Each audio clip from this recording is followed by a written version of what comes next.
Shalom dan selamat pagi kepada semua jemaat Tuhan yang saya kasih dalam nama Tuhan Yesus Kristus. Minggu ini merupakan minggu yang kedua kita berbakti di rumah kita masing-masing. Doa dan harapan saya agar semua jemaat Tuhan berada dalam keadaan yang baik dalam pimpinan Tuhan kita Yesus Kristus. Saudara, pada pagi hari ini saya mau kita belajar kebenaran firman Tuhan yang saya ambil tema 3 sifat iman. Mari yang ada Alkitab kita baca bersama-sama di dalam Injil Markus pasal yang kedua, ayat yang pertama hingga ayat yang ke-11. Saya baca dan mari kita dengarkan bersama-sama firman Tuhan berkata demikian. Kemudian sesudah lewat beberapa hari, waktu Yesus datang lagi ke Kapernaum, tersiarlah kabar bahwa ia ada di rumah. Maka datanglah orang-orang berkerumun sehingga tidak ada lagi tempat, bahkan di muka pintu pun tidak. Sementara ia memberitakan firman kepada mereka, ada orang-orang datang membawa kepadanya orang lumpuh digotong oleh 4 orang. Tetapi mereka tidak dapat membawanya kepadanya karena orang banyak itu. Lalu mereka membuka atap yang di atasnya. Sesudah terbuka, mereka menurunkan tilam tempat orang lumpuh itu terbaring. Ketika Yesus melihat iman mereka, berkatalah ia kepada orang lumpuh itu, "Hai anakku, dosamu sudah diampuni." Tetapi di situ ada juga duduk beberapa ahli Taurat. Mereka berpikir dalam hatinya, mengapa orang ini berkata begitu? Ia menghujat Allah. Siapa yang dapat mengampuni dosa selain daripada Allah sendiri? Tetapi Yesus segera mengetahui dalam hatinya bahwa mereka berpikir demikian. Lalu ia berkata kepada mereka, mengapa kamu berpikir begitu dalam hatimu? Manakah lebih mudah mengatakan kepada orang lumpuh ini, dosamu sudah diampuni, atau mengatakan, bangunlah, angkatlah tilammu dan berjalanlah? Tetapi supaya kamu tahu bahwa di dunia ini anak manusia berkuasa mengampuni dosa, berkatalah ia kepada orang lumpuh itu, kepadamu kukatakan, bangunlah, angkatlah tempat tidurmu, dan pulanglah ke rumahmu. Saudara, ada 3 sifat iman yang selalu ada pada jemaat, dan saya mengatakan ada pada manusia. Dan petikan kita ini, kita akan belajar ada 3 jenis sifat iman yang diwakili oleh 3 kumpulan dalam pembacaan kita. Yang pertama, saudara, sifat iman yang pertama kita lihat itu di dalam orang ramai. Bagaimana sifat orang ramai di sini? Sifat iman mereka. Mari saya baca sekali lagi dalam ayat yang pertama dan ayat yang kedua. Kita baca bersama, kita lihat bersama-sama. Kemudian sesudah lewat beberapa hari, waktu Yesus datang lagi ke Kapernaum, tersiar kabar bahwa ia ada di rumah. Maka datanglah orang-orang berkerumun sehingga tidak ada lagi tempat, bahkan di muka pintu pun tidak.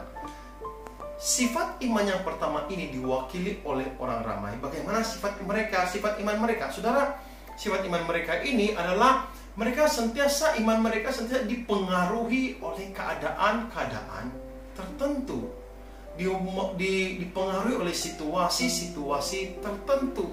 Mereka dipengaruhi oleh siapakah yang akan datang untuk menyampaikan firman Tuhan pada waktu itu. Kita lihat di dalam pasal yang pertama.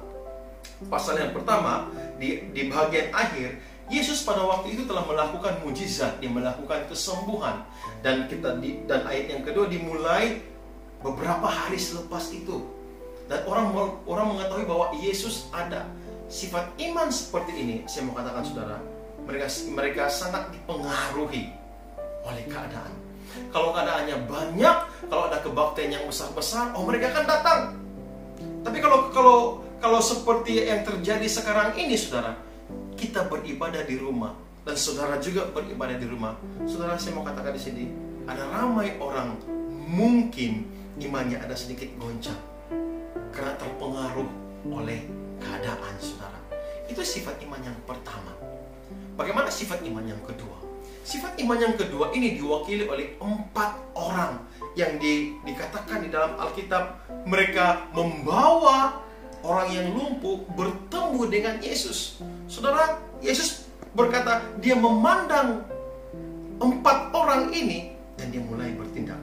Apabila Yesus melihat iman mereka, kata firman Tuhan, Yesus melihat iman mereka dan dia mulai bertindak, melakukan keajaiban. Saudara, sifat iman ini adalah sifat iman yang mau menyangkal diri. Sifat iman yang ingin untuk mengorbankan, sanggup untuk bayar harga, tidak mementingkan diri mereka sendiri. Mereka sanggup melakukan dalam petikan ini, bahkan mereka sanggup untuk merobohkan, untuk membuka atap rumah supaya mereka boleh menurunkan orang yang lumpuh. Saudara, dan Yesus melihat iman mereka. Apabila Yesus melihat iman mereka, Yesus mulai bertindak. Saudara, mari kita memiliki sifat seperti ini. Sifat yang sanggup untuk berbagi segala kesengsaraan, sikap yang sanggup untuk berbagi, untuk mengorbankan segala sesuatu agar orang lain boleh mendengar firman Tuhan. Namun ada bagian yang ketiga, sifat iman yang ketiga. Dan sifat iman yang ketiga ini, saudara, diwakili oleh ahli-ahli Taurat. Mari saya lihat, saya baca apa kata firman Tuhan. Firman Tuhan berkata dalam ayat yang ke-6 berkata demikian. Tetapi di situ ada juga duduk beberapa ahli Taurat. Mereka berpikir dalam hatinya, mengapa orang ini berkata begitu? Ia menghujat Allah. Siapa yang dapat mengampuni dosa selain daripada Allah sendiri? Saudara, sifat iman yang diwakili oleh ahli Taurat ini merupakan sifat iman yang suka mengkritik. Saudara, ini ada di mana-mana. Mereka datang ke gereja untuk mengkritik, mereka datang ke gereja untuk mencari kesalahan hamba Tuhan, mencari kesalahan gereja, mencari kesalahan siapa yang melayani di hadapan. Saudara, ini ada, saudara, di dalam gereja. Dan ini, saudara, saya mau katakan, sifat iman seperti ini selalu menjadi penghambat pertumbuhan gereja. Ahli Taurat melihat Yesus melakukan mujizat, dan mereka mulai berkata dalam hati sesuatu yang negatif, sesuatu yang tidak pantas, yang tidak baik diperkatakan tentang Yesus. Saudara, kalau saudara berada di sifat iman yang ketiga, mari datang pada Tuhan, bertobat. Kalau saudara pula berada dalam sifat iman yang pertama, mari melangkah satu langkah lagi, saudara. Kita harus memiliki sifat iman seperti orang yang berada kumpulan yang kedua, 4 orang ini yang sanggup bersusah payah melakukan, bekerja. Bahkan Alkitab sendiri tidak pun menyebut nama siapakah 4 orang ini yang bekerja sama untuk menurunkan orang yang lumpuh ini dan membawa orang lumpuh ini kepada Yesus. Saudara, mari kita memiliki sifat ini, sifat iman ini, sifat iman yang sanggup melayani tanpa menerima penghargaan.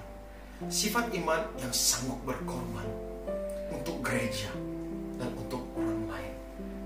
Mari saya mendorong semua jemaat Tuhan, mari kita memiliki sifat iman ini. Sehingga Alkitab berkata, pada waktu Yesus melihat iman mereka, Yesus mulai bertindak menyembuhkan orang lumpuh ini. Nah, mari kita belajar supaya kita memiliki sifat iman. Saya akan berdoa kepada semua jemaat Tuhan yang hadir pada pagi hari ini. Bagi saudara yang ingin memerlukan bahan doa dan ingin supaya Tuhan, ya Tuhan, ini aku. Saya ingin memiliki sifat iman yang sanggup mengorbankan diri saya, mengorbankan segala sesuatu supaya nama Tuhan ditinggikan dan dipermuliakan. Saya ingin memiliki sifat iman yang sanggup bekerja sama dengan siapa saja, dengan pihak gereja, supaya nama Tuhan ditinggikan dan dipermuliakan. Saudara, kalau saudara ingin memiliki sifat iman seperti itu, mari kita berdoa bersama-sama. Saya akan berdoa untuk saudara. Bapa di surga, kami bersyukur untuk firman-Mu yang kami pelajari, sungguh pun singkat. Kami telah belajar 3 jenis sifat iman. Dan Tuhan, kami berdoa Tuhan, supaya kami memiliki sifat iman seperti 4 orang yang ada di dalam Alkitab, yang sanggup untuk bekerja sama, mengorbankan segala sesuatu, waktu mereka dan masa mereka, komitmen mereka. Mereka mengorbankan supaya mereka dapat membawa orang itu kepada Yesus, membawa orang lumpuh itu kepada Yesus. Tuhan, kami berdoa supaya kami memiliki sifat iman seperti itu. Dan saya berdoa bagi semua yang telah mendengar renungan atau rekaman khotbah ini, Tuhan, saya mohon Tuhan, Engkau memberkati mereka Tuhan, dan jamah mereka. Kiranya firman Tuhan ini akan memberikan kekuatan, firman Tuhan ini akan mengubah seluruh kehidupan kami. Terpuji dan termulia Engkau Tuhan. Ini doa kami Bapa di surga. Di dalam nama Yesus kami berdoa dan mengucap syukur. Amin. Saudara, kalau sudah diberkati, mari like dan kongsikan video ini supaya mereka juga boleh diberkati bersama-sama. Tuhan memberkati kita.